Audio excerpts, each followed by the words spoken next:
Ladies and gentlemen, it is Thursday. It is the second hour, and that means Unscripted with the Crackman, Bill Krackomberger.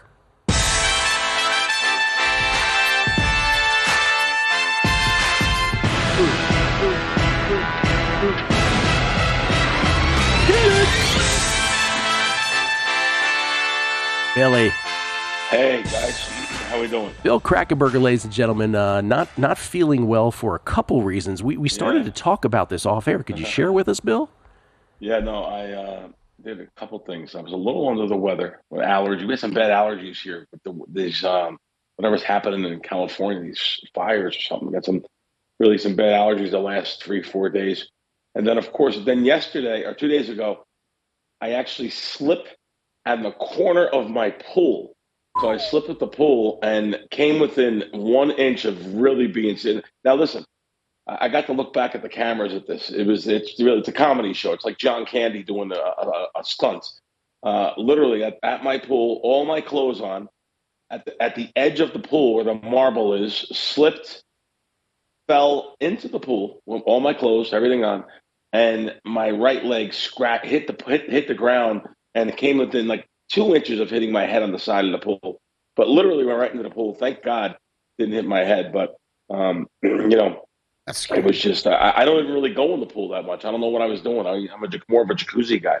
But you tell it in an amusing way, and I'm sure there's people listening who are picturing you in your full black outfit falling and smiling. And we can smile now that you're okay, but man, that's not. I got to look back at the cameras. Yeah. You want to die laughing when you see the hat floating by itself on top of the pool water.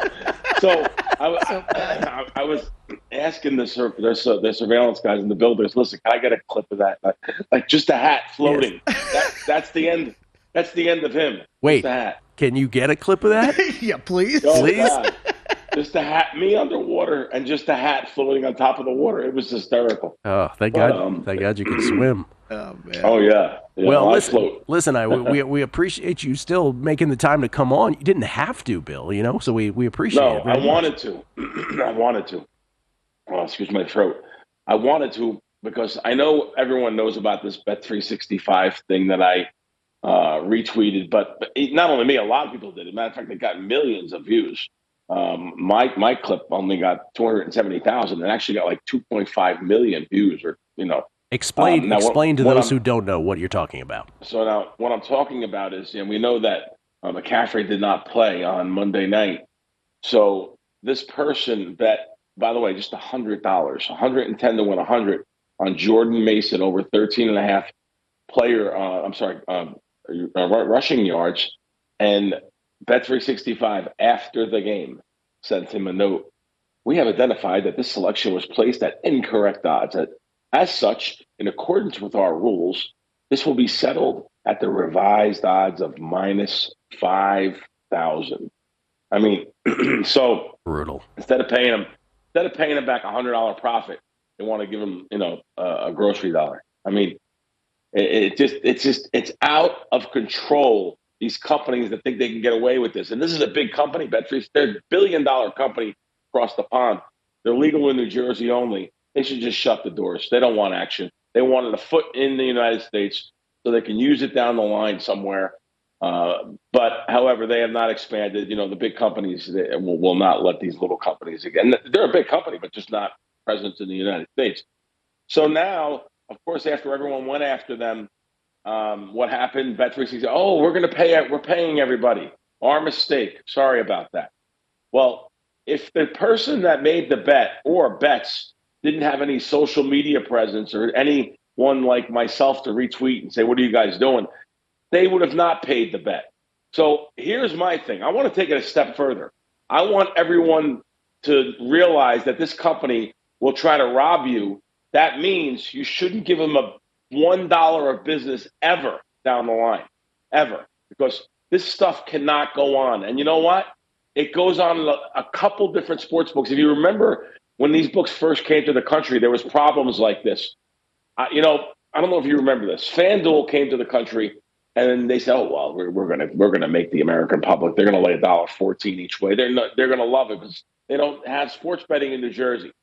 FanDuel at the Meadowlands was $1.14 each way on sides, NFL sides, NBA sides, everything. There was a little bit of a pushback against it. I remember tweeting out and retweeting things about ridiculous. How can you lay $1.14? It took about a month for it to go back to standard minus 110. So every little person out there, I don't care how small your account is, by retweeting stuff like this when something happens, it does get to them. The more numbers they see, someone in PR says, "Oh man, we messed up. We better correct this." Just like recently DraftKings did with their tax they were trying to pass along to customers. They knew they messed up, and they reversed it because of the all the people like myself, like you guys, like everyone talking about it, and yeah, of course they're gonna. But if we don't have that presence, if we don't have those revolt that we have in us, it's not really. How can I call it a revolt? I mean, yeah, well, but this is a standard. Should be standard. These things. It's infuriating, but Bill, some of them are too big to care. Also, right? Like again, that NBA, very good, that NBA draft thing that I had where they switch the odds on me, right in front of your face. Yeah, they can lie, right? They're big enough where they can lie and say, "Oh yeah, someone across town was making the same bet." Right at that moment. So, and you have no way of disproving that, right? So they can get away with all kinds of things. But the one you're talking about, where you're just like, "Oh yeah, sorry, you bet a wrong line." Well, you have one job, right? Your job is to put up the right line. And by the way, how magnanimous of you to give the guy the $100 that you owed him. It's just incredible. Yeah, and you know what? You're right, Gill, about what you're saying. Like Caesars, they're too big to care. Yeah. They just don't care. I went after them. You went after them. They're too big to care. And, these companies do it right in front of you. I hate that when that happens. They change lines and they have that out that says, someone betted at one of our other plots. Someone betted over at, Flamingo. That's just terrible, the things they do. And they just don't care. They have so much business. There's so much volume. They don't care. All I can do is tell people not to play. That's all I can do. But, some people said, "Oh, well, you should maybe get gaming involved." No, you can't. I've had 5 calls to gaming in Nevada. Good luck finding a gaming agent in New Jersey, actually. Casino Control Commission used to be a big, giant building. It was a big business. Now it's a voicemail. You call up and you get a voicemail. It's a little tiny office now. It's a voicemail, and they'll get back to you. And good luck someone getting back to you. They happen if you need something instantly. And often when you do push it up, it's a kangaroo court also, right? So it's like it's you're beaten so many ways. Yeah, they don't know if they have to know the pulse of the business. These people are used to policing, machines and blackjack and disgruntled gamblers that are playing table games, and so this whole sports is new to them. This whole sports is kind of new, even though it's been 7 years here.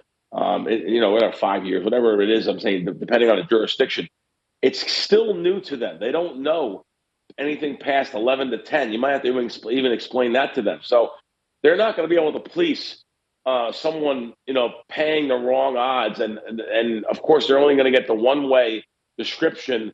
"Oh, this guy was out and we didn't get to adjust our odds." Well, that's on you guys. You're supposed to readjust the odds, not us. Just because we're trying to win. We try to win with any information we can get. We try to win. We don't have to do your job for you. That's not how this works.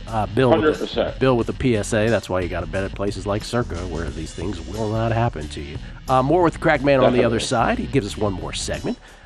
His thoughts on football and beyond, and anything else on his mind. It's a numbers game right here at VSiN, the Sports Betting Network. By the way, we got a couple tweets.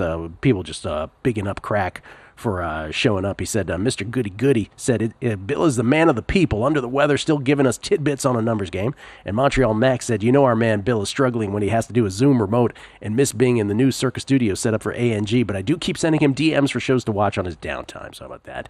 And let's see, Kyle Rebisel, hope I'm pronouncing that right, Kyle, says, didn't Bet365, as we bring in Bill Krackomberger once again, courtesy of the Progressive Guest Line, at Bill Crackman with a K, Wisecracks, the name of his podcast. Kyle asks, didn't Bet365 just get in trouble for taking bets on settled events? Bill's story is sickening. Bill, do you know about that with Bet365? Yeah, they have been fined multiple times. He's absolutely correct. I actually have an article that someone sent me where it's on Legal Sports Report, and it's Bet365 hit with another fine.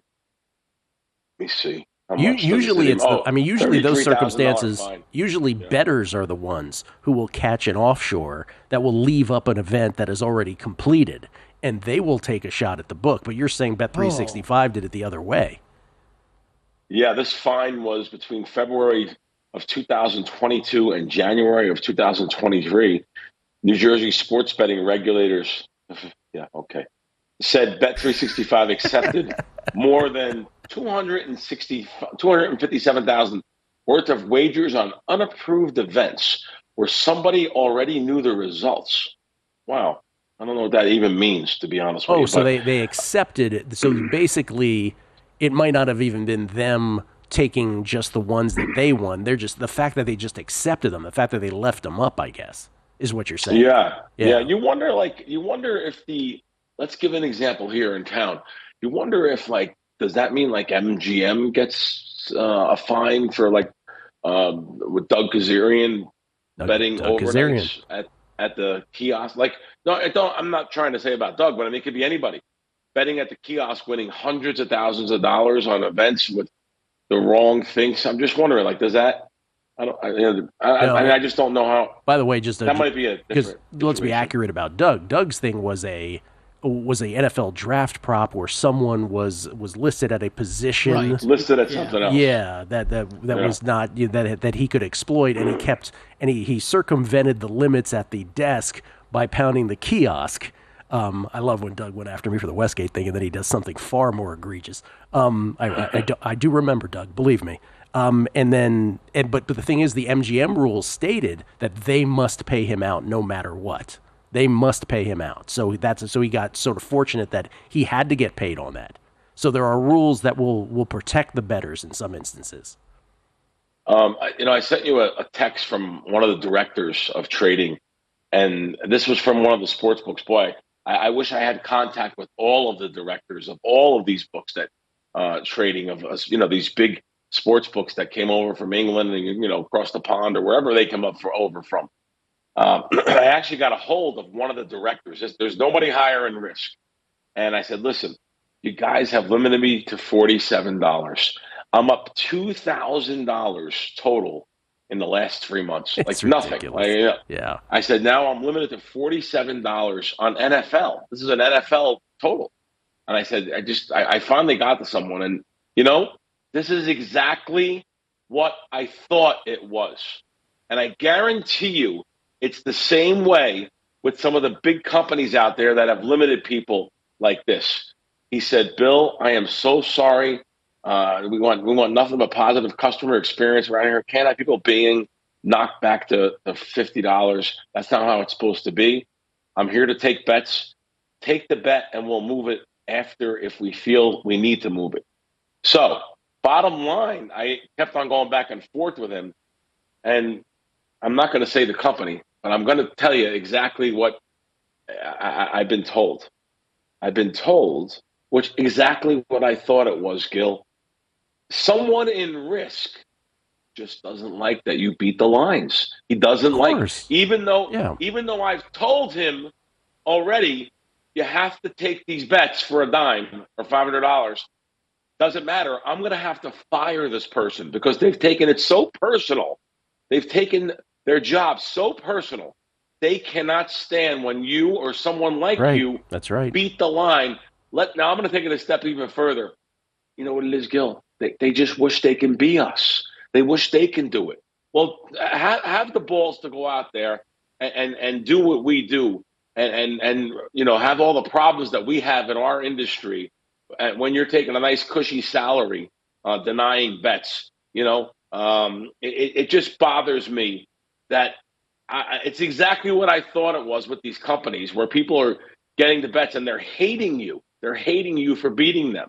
And they take it so personal. So I just finally found a director that actually said that shouldn't be going on. And the reason why, in these smaller companies, some of the directors don't even know.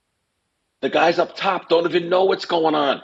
They don't know that. It's very true. They don't even know. Yeah. They don't know. It's only the people on risk that are denying bets. They're throwing out squares. They're throwing out Joe Publics, regular people. Yeah. So, and it's costing them money. And of course, Do you know how much money it is to be able to get a customer? You know the cost to acquire a customer acquisition. Do you know how much money it costs? Well, a gentleman, now you're throwing them away. A gentleman at FanDuel just admitted yesterday, one of their higher-ups admitted yesterday that large percentage of the people that they've tossed out are losing better. So they even admit that their ability to profile is just very poor. Bill, week 2 in the NFL, did you make any bets here tonight? Did you make any bets? Bills Dolphins? You know, on my podcast, I have Randy now every week giving out his picks. He was doing it last year with someone. And I said, you know what, Randy, come on my show every week. It's Wisecracks. It's at Crack Wins on YouTube. It's at on Spotify at Action Junkies. And Randy's on there for 15, 20. He was on the whole show this week actually with us. And Randy gave out Miami -2 tonight. And I actually like Buffalo in a teaser. The other side of that bet, teasing it up to, through the key numbers of 3 and 7.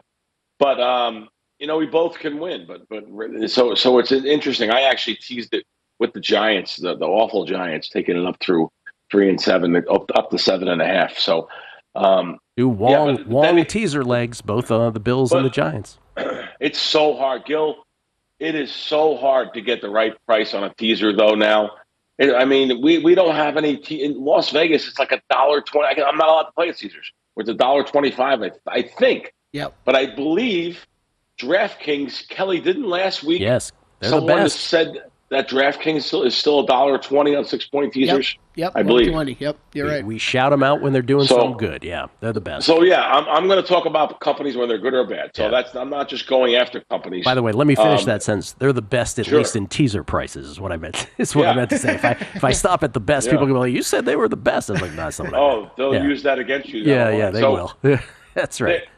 There's some teaser prices there. Listen, there's some ugly teams out there. Then they're the only teams I'm really going to be interested in betting normally and stuff. But like Carolina this week, God, I look at the look-ahead line. The Chargers was like 3.5, 4.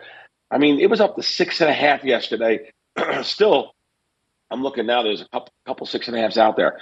My God, Carolina at home getting 6.5 from a Charger team I bet under on season wins for that. I don't even think they're any good. Even though they did get by the Raiders, but I don't think the Raiders are any good. So we're going to see this week. Sometimes there's overreactions week 1 to 2. We all know that. But I think I kind of lean to the Panthers there. But we're going to have to see what happens here. But this Panther team looked terrible last week. This is the question, Bill, because we talked about it as early as Monday, because I couldn't believe the line on this game, right? We all agree. We all agree that if we were doing this, we all agree that the value, quote unquote, right, the typical value would be on the Panthers here. But do you have the onions to bet them? And the answer for me is no, I do not. I'm the first person to admit I do not. Yeah. Wow. Yeah. So that's one of the games I was looking at. I'll tell you what, this is a tough Survivor week, believe it or not. What do you pick? I don't know. Man. I lost half of my entries first week with a lot of other people. And, thank God Buffalo got there, and so did Seattle. They pulled through. But this week, that's I'm Bill, probably going to leave off the big favorites. Well, Bill, we got to run, but that's what I'm saying. So you're not going to play the Chargers in Survivor, or you're thinking about it? No Chargers. No way. Can't do it. I'm with you. Can't do it. Can't do it. Well, thanks for having me on, guys. Thank you, Bill. Feel better, man. Feel better. All right. Glad he avoided disaster at the pool. Kelley, you got to get that footage. You got to get that footage quickly. Poor guy. Thanks for watching, but don't let the betting insights end here. If you want an extra edge this football season, you can get a month of VSiN Pro right now absolutely free. That means access to our betting insights, analysis, and tools like our betting splits at zero cost to you. Click the link in the description to sign up.